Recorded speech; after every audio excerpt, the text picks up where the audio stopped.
আসসালামু আলাইকুম। দীর্ঘ ৪ থেকে ৫ দিন পর আমি এই ডিমগুলো সংগ্রহ করে এখন রেডি করতেছি ডেলিভারি দেওয়ার জন্য। ৪ থেকে ৫ দিন আগে আমাকে এক ভাই বলছিল যে তার ডিম লাগবে ২৫০ পিস। তো আমি ডিমগুলো কাউকে দিই নাই। তখন আমার বাড়িতে আমার ফার্মে অনেক লোক আসছিল ডিম দেওয়ার জন্য, কিন্তু আমি ডিমগুলো দিই নাই। এই ভাইটির কথা দিয়েছি তাই তাকে ডিম দেবো বলে কথা দিয়ে ফেলেছি, তাই ডিমগুলো তার জন্য জমা করতেছিলাম। তো ৩ থেকে ৪ দিন পরে অবশেষে ডিমগুলো আমি তার জন্য ২৫০ পিস সংগ্রহ করে ফেলাইছি। তো ইনশাল্লাহ আমি আগামীকাল তার জন্য নিয়ে যাব। ইনশাল্লাহ তাকে দিয়ে দেবো তার ডিমগুলো। সে হয়তো এগুলো ইনকিউবেটরে দিয়ে ফুটাবে না।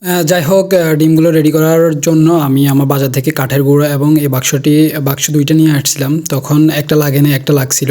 কাঠের গুঁড়া উপর দিয়ে দেখতে পাচ্ছেন যে ফেফার উপরে দিয়ে দিচ্ছি। প্রথমে এক ধাপ দিয়ে দিয়েছিলাম, তারপর উপরে আস্তে আস্তে এক ধাপ করে ফেফার দিয়ে তারপর আমি কাঠের গুঁড়ো দিয়ে স্টেপ বাই স্টেপ এই ডিমগুলো রেখে সুন্দর করে সাজিয়ে রাখতেছিলাম। আবার যেখানে যে ডিমগুলো নেবো ওইখানে আবার আমার বাসা থেকে একটু দূরে। তো এখন আমি মনে মনে ভাবতেছিলাম, ডিমগুলো সাজাতেছিলাম আর ভাবতেছিলাম যে যাওয়ার সময় কি হবে নিজেও জানি না, যদি ভেঙে যায়। তারপরেও আমি অনেক সেফ ভাবে আমি এই ডিমগুলোকে সাজিয়ে নিচ্ছিলাম। এই বাক্সতে ডিমগুলো নেওয়ার পর আমি আমার এই কাঠের বাক্সটি হাত দিয়ে ধরে দেখি যে আস্তে আস্তে এগুলো ভারী হয়ে যাচ্ছিল। এই বাক্সটা ডিম যত নিচ্ছি ততই ভারী হচ্ছে আস্তে আস্তে। মাশাআল্লাহ, ডিম বেশি হওয়ার কারণে হয়তো আস্তে আস্তে এগুলো ভারী হয়ে যাচ্ছিল। আজকের মতো ভিডিও এতটুকুই।